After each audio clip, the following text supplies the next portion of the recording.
It's kind of an interesting background, isn't it? So again, it's past midnight, and just recording the video. This time I'm going to write while uploading the video because it took almost 3 hours to upload the video last night because the internet here is very slow. That's okay. Let us be thankful for what we have. 1,000 tinctures that my mother's made over the years, and essential oils, and books from role-playing games we used to play when we were kids. And this is my brother's closet. We wanted to have an exotic. We moved into this house when I was 10, and we put a secret passageway. It's not secret at all. We imagined like a book you had to pull to open a bookcase, but there's a connection between my brother's closet and my closet. What used to be my closet. But that room no longer feels like mine anymore. I had the entire walls papered with things that... Do you remember when CDs used to come in cardboard, like boxes that were kind of like half of the width of an LP, trying to like show off the artwork more? I had those opened up and all over my walls, and band posters, and I guess occasional magazine clippings and some art friends made or I made. And now it's just a green room, and my dad uses it as an office and a guest room for the kids. So now my brother's room is my room, and I'm in his closet. So there's a lot of things in here. Why am I in his closet? Because I'm trying the lighting. Maybe the lighting's better. Got a shadowy face here and a kind of interesting background. What's the story I'm telling tonight? I'm just talking about today.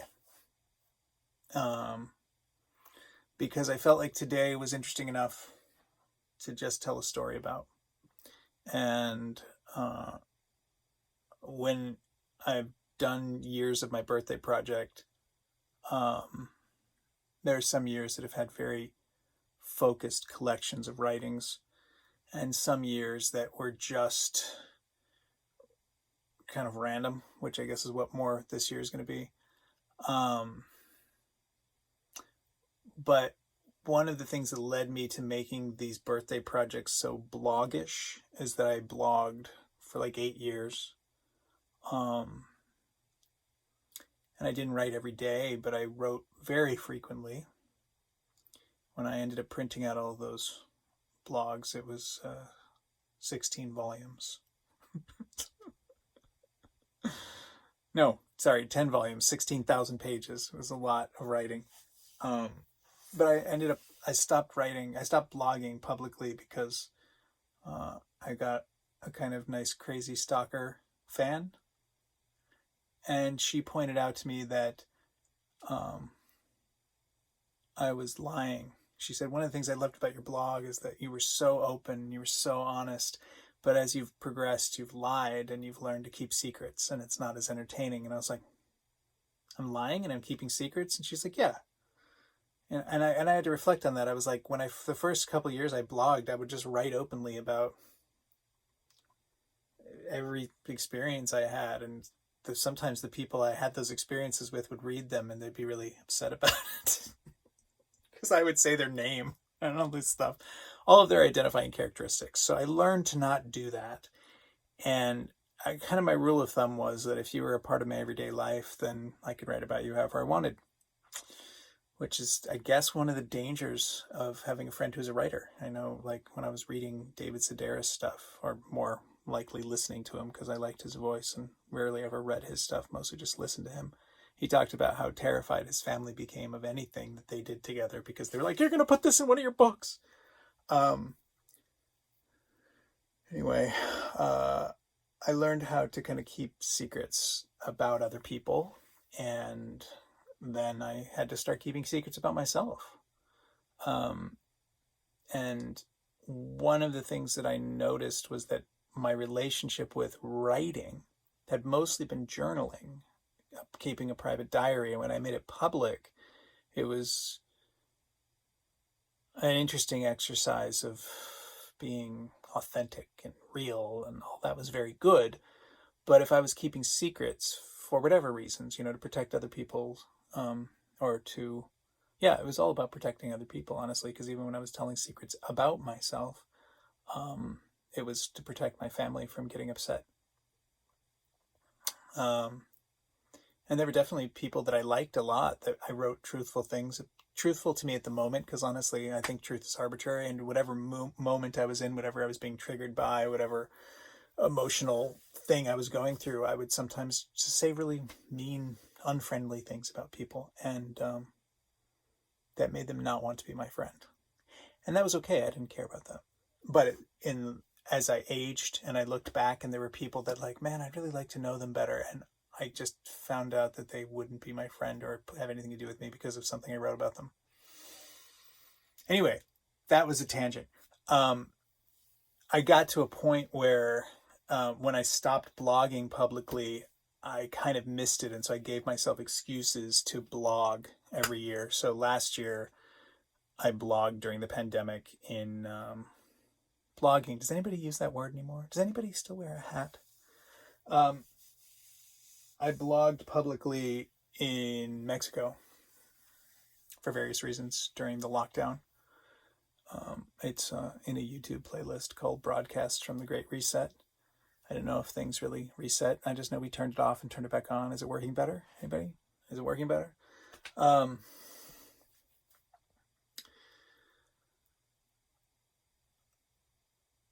So I guess that's what I'm doing right now. I'm kind of connecting with, there are things I want to write about, as I said, there's stories, and there's other things I want to do which really aren't involving broadcasting. They're more about me committing to myself to edit things. We'll see if that actually happens, because again, it's past midnight and I'm doing as it is yesterday's entry for today. That's going to come out in the morning. It's fine. I'm not perfect. So one of the reasons I wanted to talk about today, and I don't really need to give all the details of today, was I was accomplishing some projects around the house and kind of having a lazy morning. And my mother and I came up with a plan. I needed to help her do some things. She's been very sick lately. Has a strong lung virus. It's not coronavirus. She's been very, very sick and with lots of different symptoms. And so I was going into town to get her some medicine and some groceries to make khichdi this evening, a vegetarian curry that I love and cook often. And on the way into town, I saw a couple of elderly folk with a shovel next to a fence.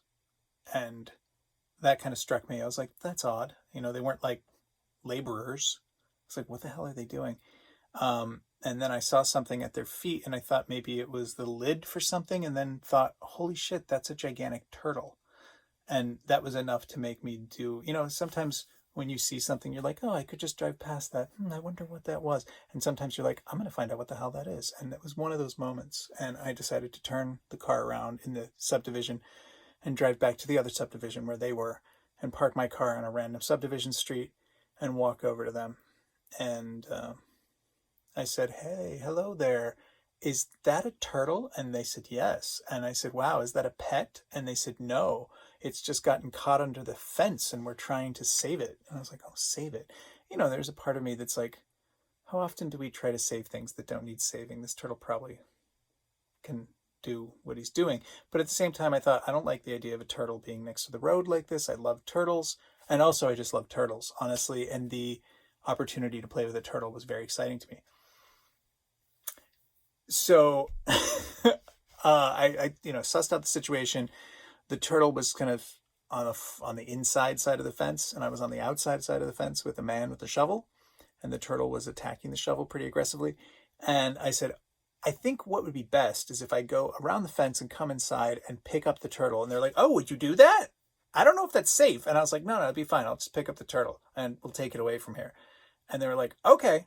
I think it's a snapping turtle. So I walk in and they're like, I think it's a snapping turtle. And I was like, oh no, it's not a snapping turtle, because snapping turtles, they have like pointy noses and there's shells of spikes on them and they're like larger and flatter. It's definitely not a snapping turtle. I think it may be a box turtle. I've never seen one shaped like this though. And it's really big and it has huge claws and a gigantic tail. Wow. Anyway, it was a snapping turtle. But what was useful about me believing it wasn't a snapping turtle, we all have arrogance. This is a nice teaching point. We all have arrogance, and we all, maybe sometimes our arrogance serves us, like a willful ignorance. I probably wouldn't have felt safe picking up a snapping turtle because they're kind of scary. But I've never interacted with snapping turtles very directly because all the times I've ever encountered them when I was younger, adults were like, "Oh my God, it's a snapping turtle!" Ah! And they had to get someone special to deal with it. And it was a big deal. So I'm just like, I love turtles, no problem. I'll just pick up the turtle. They're like, "Are you sure it's not a snapping turtle?" I'm like, "No, it's fine. Don't worry about it. It's just scared and it's confused. It's no problem." And the turtle's like, did that come through? Right? His head was moving very fast and his mouth was. But I still felt like one of the cool things about the design of a turtle is its neck can't really like come around and bite you like a mouse or any kind of vertebrae. They can curl around and bite you. If you've ever picked up a mouse by the tail, the tail, they can actually pull themselves up and climb on your hand and bite you. Mice. Turtles can't do that. The shape of their shell, they just can't do that. So I said, no, it's totally fine. So it takes a while to get the turtle. It's pretty big. It's definitely like bigger than my head. It's a big turtle. I'll post some pictures. The turtle's like digging into the ground. He does not want me to pick him up. He's really upset. He's attacking the shovel and he's trying to bite me, but he's like, he can't get, his shell. So I finally, like, I'm trying to stay away from his claws because he has huge claws. And I'm able to pick him up. And again, he's like, I don't know, big, and lift him up. And I'm able to carry him for, let's say, 20 feet before he figures out he can hook his claw inside of my hand and starts attacking my finger. Now, he's not at a really good angle. He doesn't have a lot of strength or speed, so it's not cutting me. No blood. But I was like, this is dangerous. I think I'll put him down. And I put him down and he's like, he's his tongue out and he's making this face and his eyes are all bugged out. And I'm like, "Hey, buddy, it's okay." I'm being like, "It's okay, buddy. I'm sorry you're so freaked out. We're going to get you so it's not so dangerous." And they're like, "I think he was trying to get to the pond. Maybe if you could get him over to the pond." And I was like, maybe we could put him in a box or something. Maybe I have a box in the car. And she's like, "Oh, I can go get a box out of the house." And I was like, And I was wearing my sandals and I was like, how am I going to get him in the box? And then how am I going to get him out of the box? And then he could probably bite me in the box easier if I have my fingers on it. I think I'll just wrap my sandals around him. So I have sandals on. They're like barefoot sandals, so they're really flexible. So I take my sandals off and I wrap my sandals around his shell and pick him up. That way he can't attack me. He hits my sandals. And he's kind of heavy. And the guy ended up asking me, like, "How heavy do you think he is? Do you think he's about 20 pounds? And I was like, I don't know, maybe like the gallon of water. Maybe his wife was like, "I think he's only like 6 pounds." And I was like, I could imagine more like 8, maybe 10, but he's not really very heavy. He didn't feel heavy. But again, I'm not a good judge of that because I'm strong and I pick up heavy things a lot. So, and I don't think in numbers. So, I don't know. But I get the turtle. It's like 3 houses down in a subdivision to a pond. And I put him on the ground. She's like, wait, don't put him in the water. I want to take a picture of him. So I put him on the ground next to the water, maybe a couple feet away. And it was really interesting. I've never dealt with a snapping turtle. I've never dealt with a turtle in this situation. Again, at this time, I was believing he wasn't a snapping turtle.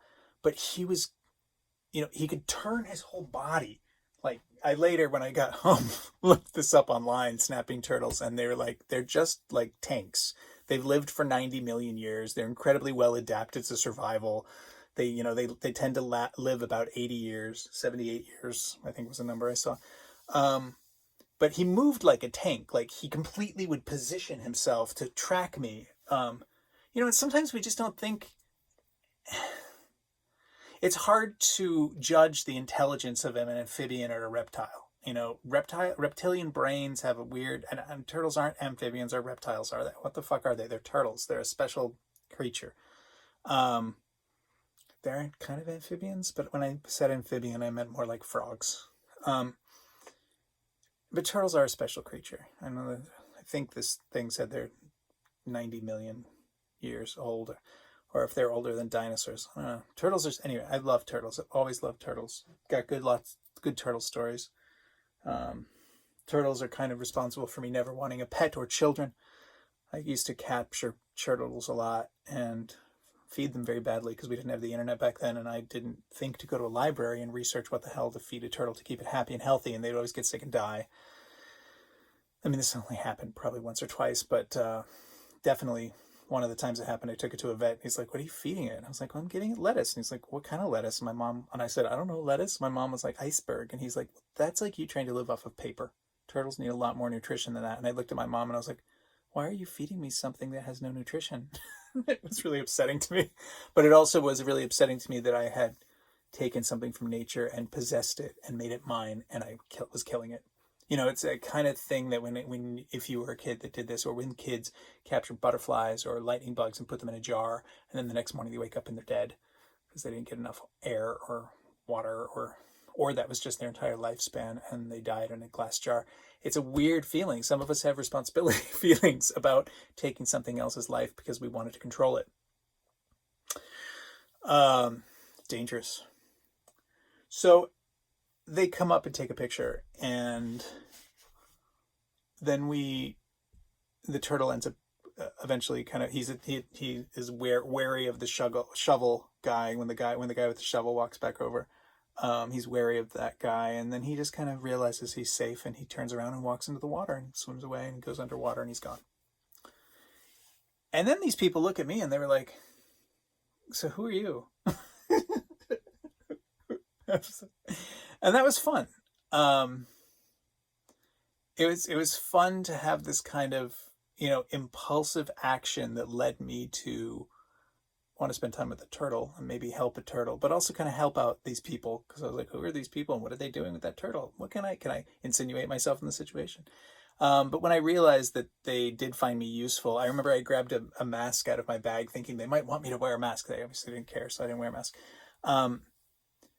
But it felt good to do something nice like that and just have this random experience in Zionsville. They weren't from Zionsville. They'd only lived here for 3 years. They had been living in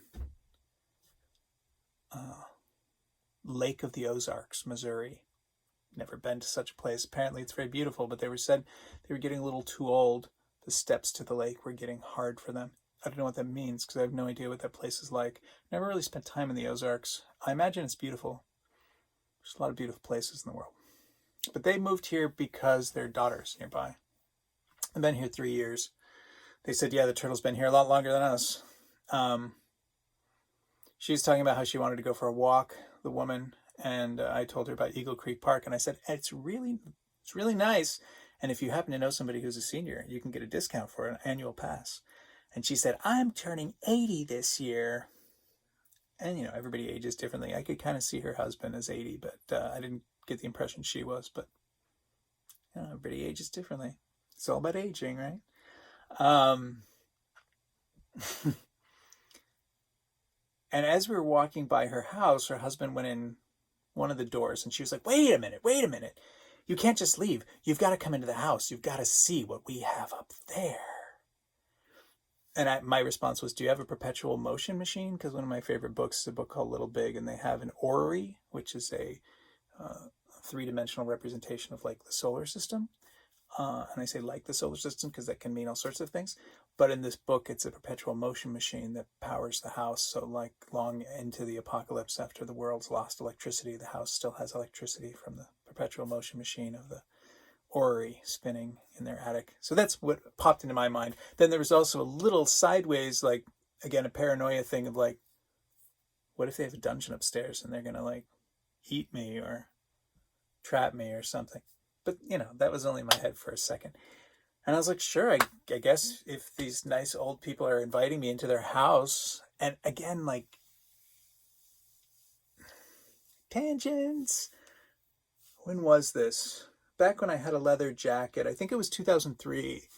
I was visiting Zionsville and walking with my mother on the rail trail shortly after it had been opened. And I remember my hair was still very dark. I had a long beard and long hair. It wasn't like super long. It wasn't terminal length, but it was still long. And I was wearing a black leather jacket. And I'm walking with my mom. And I remember coming towards us was a mother and her child. I think it was a daughter. And she was like focusing on her daughter and focusing on her daughter. And then she looked up and she saw me, and I could tell she was terrified. She's like, oh shit, here's a guy in a leather jacket with long hair and a beard. And this is 2003, so it's before like hipster beard was normalized. And I could see she was terrified. And when I was younger, especially when I was a kid in Zionsville, I wanted to terrify people. Not gay, as in happy, pride, but queers and fuck you. Like I had that. I had an emanation, an aura of fuck you a lot. And I liked that sometimes people thought I looked like Charles Manson, because if I ever felt like I was in danger, I could just turn on this crazy angry thing and my aura, and people would just stay the fuck away from me. And that was kind of nice. But at this point, by 2003,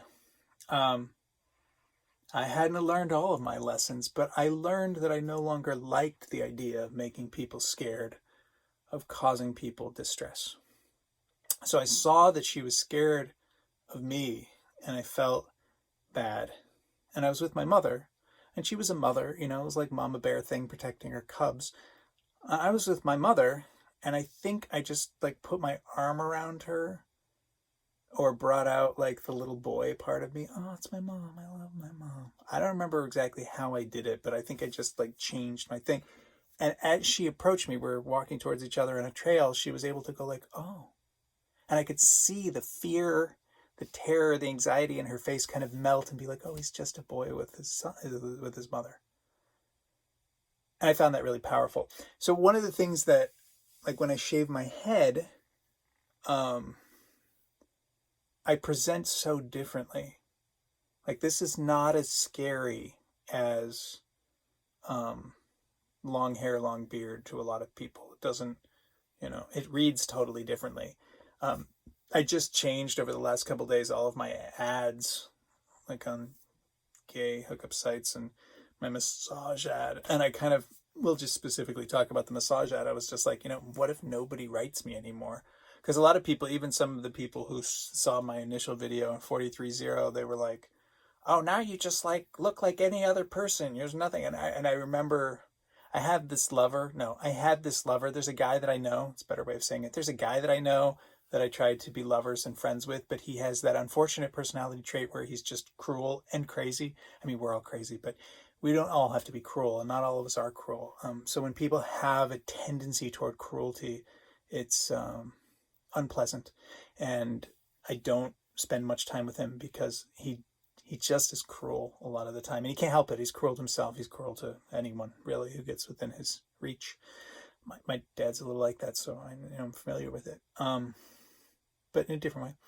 And he had once said to me, he's like, what the fuck are you anyway? You've got this long hair and this beard, man, and you just be like normal, just like everybody else, just boring. You'd be no one. And I was like, so there's, when people foist this kind of insecurity on you, I mean, like the people who have responded to, even, in the last few days, seeing me without my ego mane of long hair and beard, and they're just like, oh, now you're just like any other person. I mean, there's way more people who are like, oh, Dominic, you're beautiful. So that's fine. Obviously, we tend to hear the negative more than the positive, but I'm just using this as a reference that and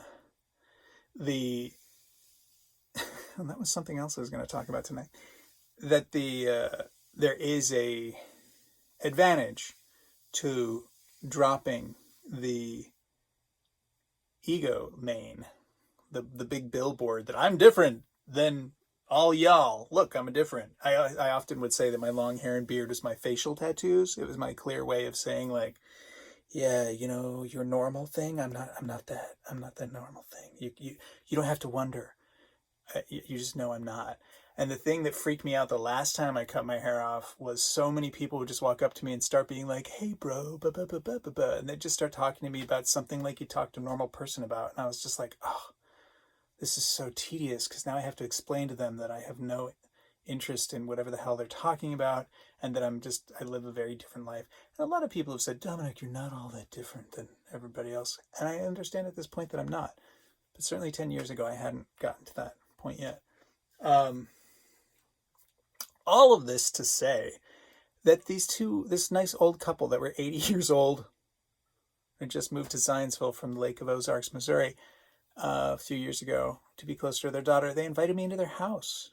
Why? Not to tie me up.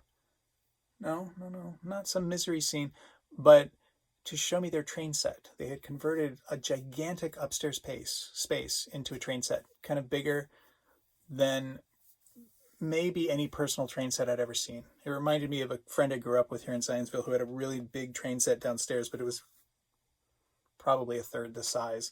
It was more detailed. It had more cute little details, but still, like, this was a gorgeous, huge train set.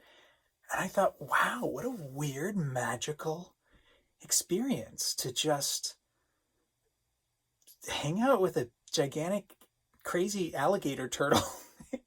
I keep thinking there should be alligators here in Indiana for my little bit of time in Florida this year. How great to spend time with a turtle and then hang out with these people, who are asking me all these questions of, like, I love how the man, he didn't say, what do you do for money? Like so many people would say. He said, what is your skill? He didn't say, what are your skills? He said, what is your skill? That was his way of asking what the fuck I do with my life. But that his wife just said, come into the house. Let me show you this magical thing. And they had cards printed up because they encouraged people to come up and see their train set. And she said that she changes the scenario for different seasons. And she says, oh yeah, when it's Christmas, she's like, I just took all the Christmas decorations down. She's like, there were all these trees with snow all over them and Christmas trees with lights on them. So I didn't get to see it. It was looking a little bland, honestly, when I saw it, but that's because she was between, I guess, holiday scenarios. But it was cool. There were like 4 big trains going and a Lego train. She was really excited. She's like, these are just Legos. And they go. You just flip a switch. And then she had to open an app on her phone.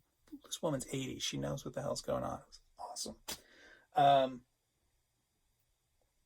That just felt so nice. And when I texted my mom to explain to her that I hadn't run the errand yet and that, like, I just had this whole thing happen for an hour. And it was in Zionsville, Like there's so often this feeling here of like people living in these separate subdivisions with a whole bunch of judgment and separation, and these people were just nice and friendly, and we got to share little joys, little human joys, and that was so nice.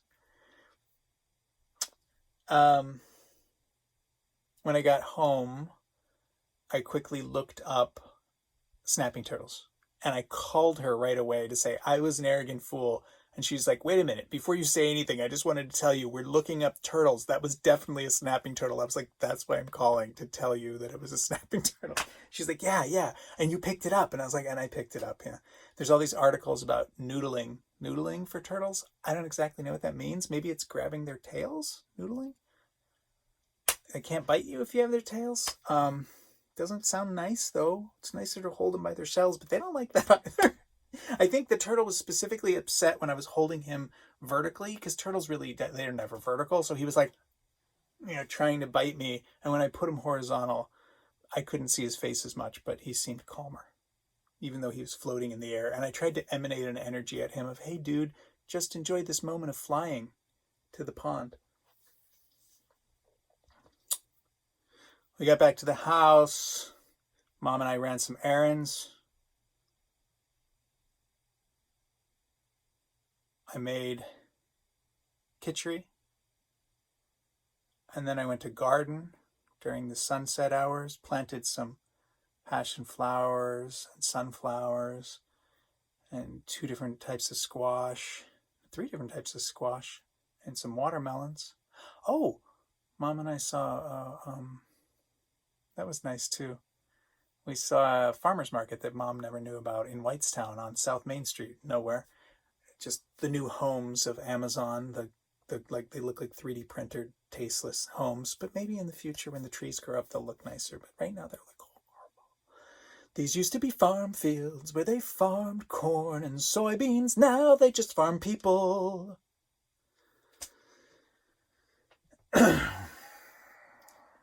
But at the farmer's market, there was no fresh produce. There was meat. There were veterans selling shaved ice. And there was a veteran selling something else. I don't remember what he was selling. I wanted to take a picture of him. He had a nice beard, but I didn't. But there was a girl who had, from the Eagle Creek Apiary. I called them last year. They said, sometimes we do tours, but we're not doing tours now because of the pandemic. And we usually go to farmers markets, but we're not doing farmers markets right now because of the pandemic. And I wanted to buy propolis from them. And it was such a pain in the ass that I ended up just buying the propolis off of Amazon.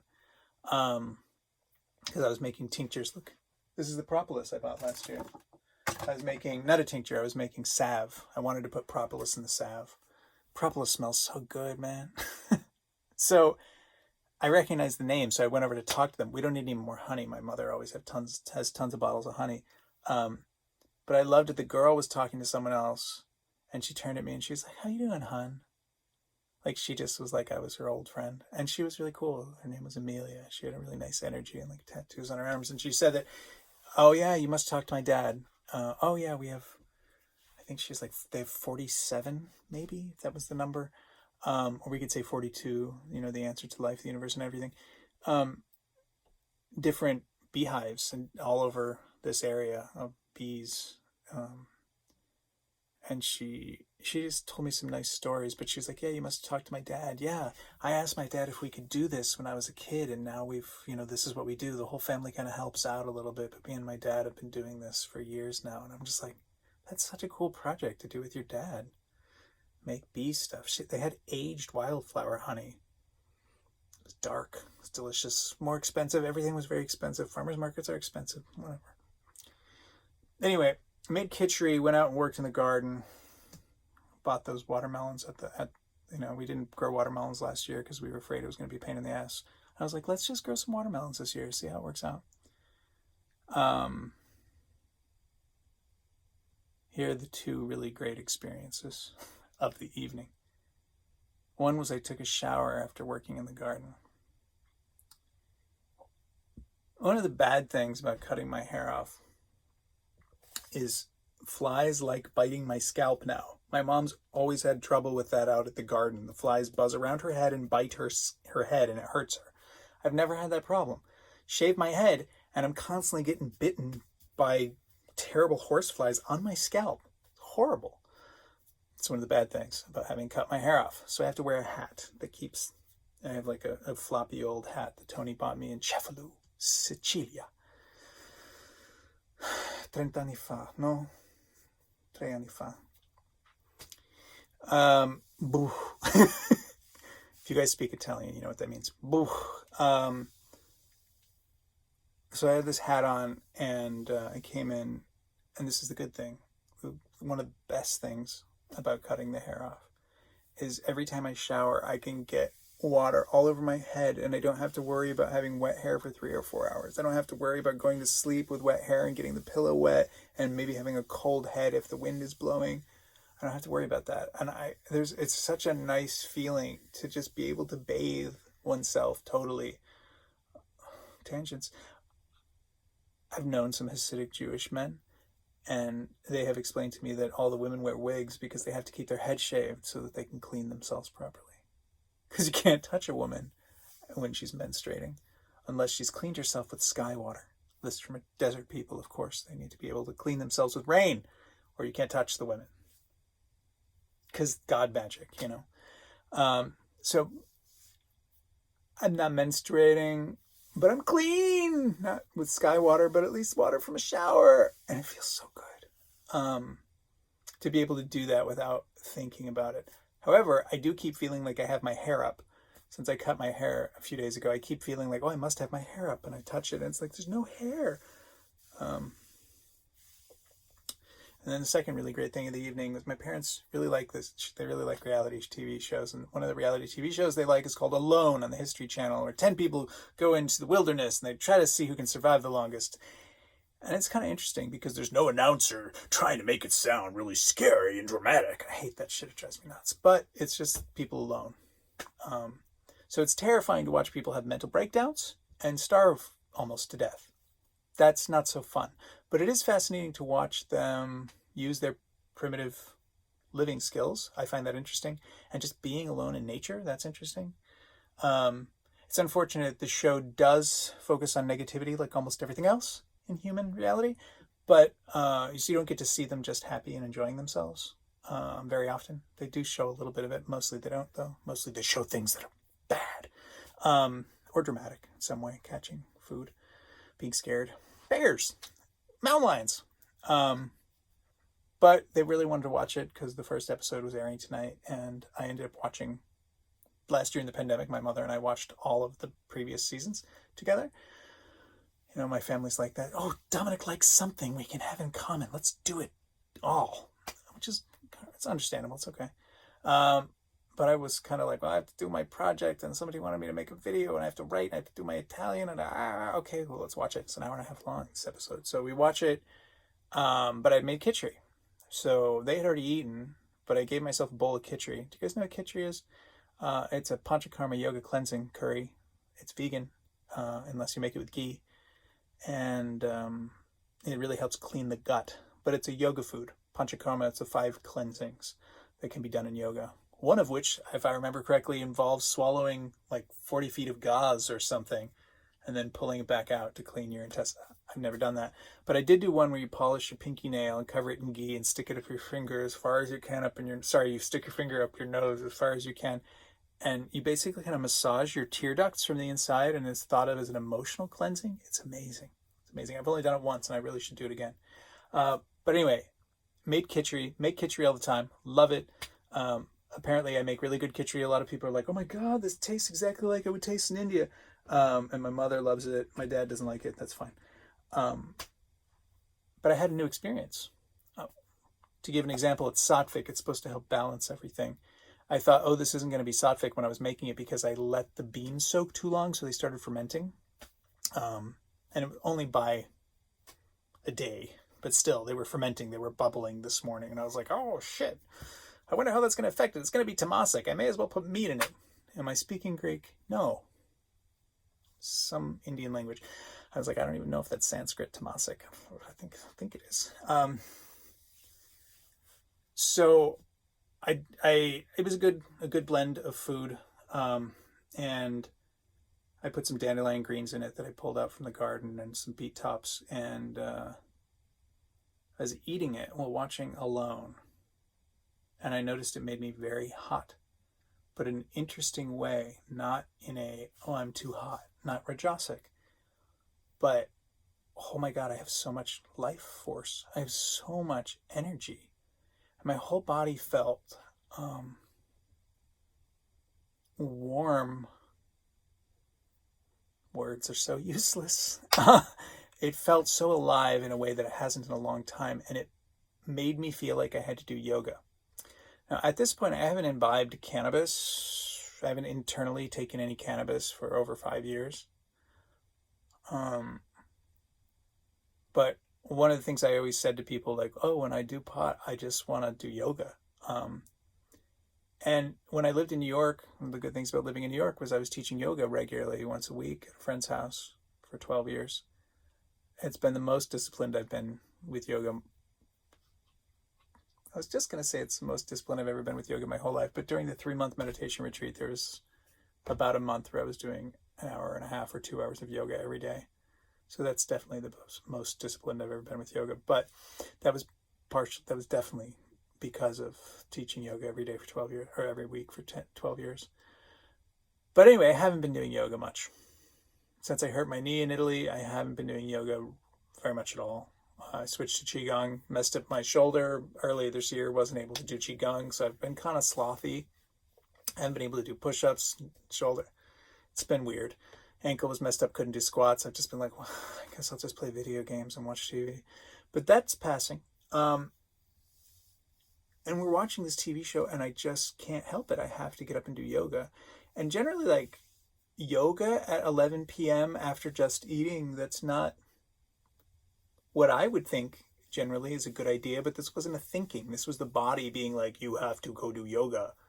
And I just got up and started doing all these standing poses, like behind the couches, so my parents wouldn't have to be distracted by me.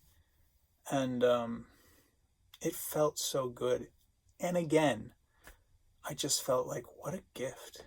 What an amazing gift. Mercury retrograde gift. Sattvic Panchakarma Khichari gift. Like, what a gift to just make my body do yoga when it hasn't done yoga in a while. I don't know how many poses I did, but it felt so good and I was so thankful. And even when I sat down again, I kept doing yoga. I made a really good tea as well of ginger and honey and lemon. And then when I was out in the garden, I grabbed some comfrey root and dandelion root and put that in the tea. It just, these are the good things about this. There are challenges and there are bad things, sure. But these are the good things, and I am grateful. Kind of another thing, my brother asked me today if there were a few things I could think of that you could do in 5 minutes or less to make you feel better about yourself. And he said, if you think of a list, just think of them when you think of them, or, write a list in the next couple days. So I wrote him 6 out the top of my head. I'll put that in the post along with this video. But that's enough for now. It's been 41 minutes and 2, 3, 4 seconds, and it's going to take hours to upload. And you'll all be sleeping like I should be. It's probably 1 a.m. already. And I'm going to write for a little while, compose the post, post the post, and put the video in it in the morning, and then put it on Facebook. And then definitely you will see it if you've gotten to this point. That's going to happen. But not a lot of people will, but some will. Maybe we'll talk about it. May this benefit anyone who it may benefit. Love you. Thank you for being. I'm glad you're here, and I want you to be well. Good night, good day, good life.